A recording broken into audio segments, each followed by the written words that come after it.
Welcome to another thrilling episode of Tales of Tomorrow. Today we present a chilling tale of friendship, mystery, and the supernatural. Gather around and listen closely as we unravel the story of whispers from the beyond. But beware, for in the world of spirits, nothing is as it seems. Emily could hardly contain her excitement as she gathered her friends together at her house. She had been planning this evening for weeks, and she couldn't wait to share her latest paranormal interest with her friends, a vintage Ouija board she'd found at an antique shop. As a true believer in the supernatural, Emily wanted to prove to her friends that spirits existed. Sarah, a horror enthusiast, was eager to join in the fun, while her protective older brother Kevin insisted on being part of the group, just in case anything went wrong. Aaron, the skeptic of the group, reluctantly agreed to participate, but only to humor his friends. "Okay, everyone, let's sit around the table," Emily instructed, as she unveiled the Ouija board from its weathered box. "I know some of you might be skeptical, but I want you to keep an open mind." The four friends sat down, and Emily began to explain the history of the Ouija board and its proper use. She told them about the importance of treating the board with respect, and how they should always say goodbye to any spirit they contacted. As the storm outside intensified, the friends prepared their séance room. They dimmed the lights and lit candles, creating an eerie atmosphere. Emily insisted on drawing a circle of salt around the table to protect them from any malevolent entities they might encounter. The group placed their fingertips on the planchette, and Emily led them in a brief invocation, asking for any spirits present to communicate with them. For a while, nothing happened. Aaron shot Emily a smug look, but she remained focused, her eyes closed and her expression serious.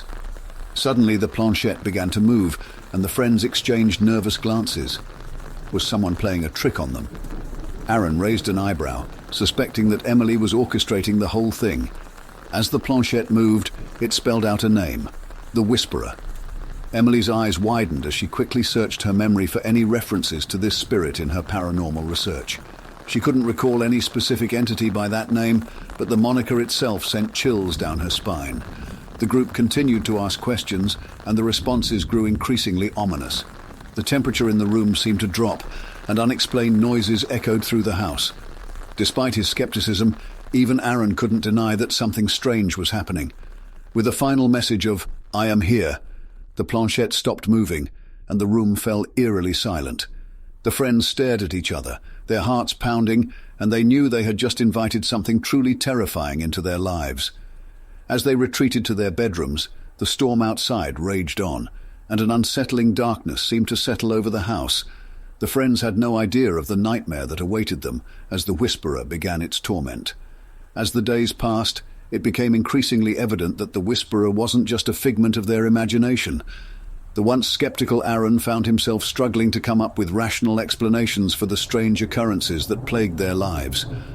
Objects seemed to move on their own, doors slammed shut without warning, and disembodied whispers echoed through the house. Each friend began experiencing vivid nightmares, all featuring the Whisperer as the central figure. The spirit seemed to be growing stronger, feeding off their fear and confusion. Realizing they couldn't handle this situation alone, the group sought help from a local psychic named Madame Zara. She listened to their story with a grave expression and agreed to visit their home to assess the situation. Upon entering the house, Madame Zara immediately sensed the malevolent presence. She explained that the Whisperer was a vengeful spirit that had been summoned through their use of the Ouija board. To banish it, they would need to uncover its tragic past and perform a ritual to send it back to the other side. The friends, now united by their shared experiences, committed themselves to solving the mystery of the Whisperer. They began scouring local archives and newspapers, searching for any clues that might reveal the spirit's origins. As they delved deeper into the past, they discovered that their town had a dark history filled with tragedy and secrets. Emily, Sarah, Aaron, and Kevin found themselves drawn to the tale of a young woman who had lived in their town many years ago. She had been accused of witchcraft and was rumored to have been betrayed by those closest to her. The whispers that surrounded her life seemed eerily similar to the presence they were now dealing with. Could this woman be the source of the Whisperer's malevolence? As they continued their research, the friends realized that they were not only racing against time to save themselves, but also to uncover the truth and bring peace to a tormented soul.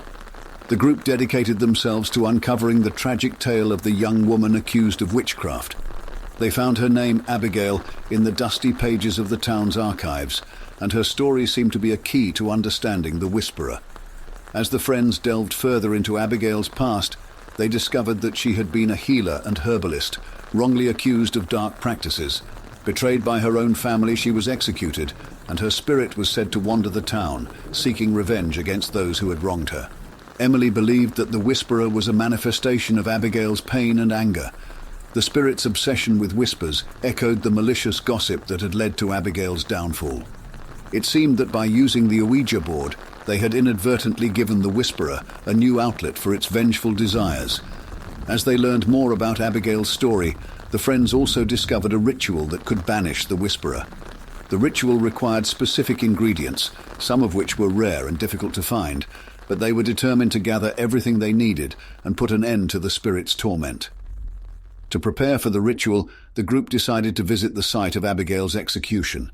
They hoped that by confronting the past, they could better understand the spirit's motivations and find a way to help her find peace. At the site, they found an ancient gnarled tree, long rumored to have been the place where Abigail met her end. As they stood in the shadow of the tree, the friends felt an overwhelming sense of sadness and regret. With newfound determination, the group returned home to perform the banishment ritual. They knew that they would need to work together and trust one another to overcome the malevolent presence of the Whisperer. As they prepared for the confrontation, they were unaware that the Whisperer was growing more powerful by the day, feeding off their fear and desperation. The friends would soon face their greatest challenge yet, as they attempted to banish the vengeful spirit and restore peace to their lives. With the ingredients and knowledge of the banishment ritual in hand, the friends gathered in the room where they had first summoned the Whisperer.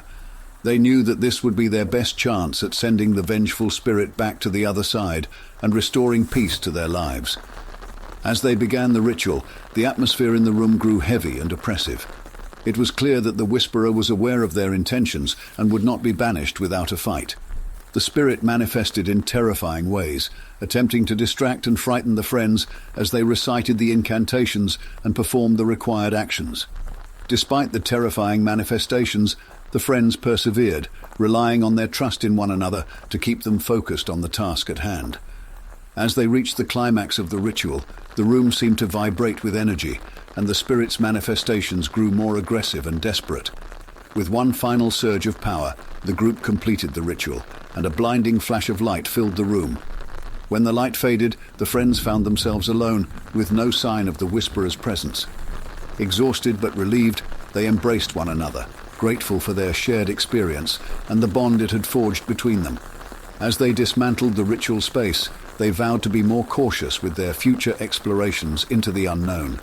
In the aftermath of their harrowing ordeal, the group decided to use their newfound knowledge and skills to help others who might be facing similar supernatural threats.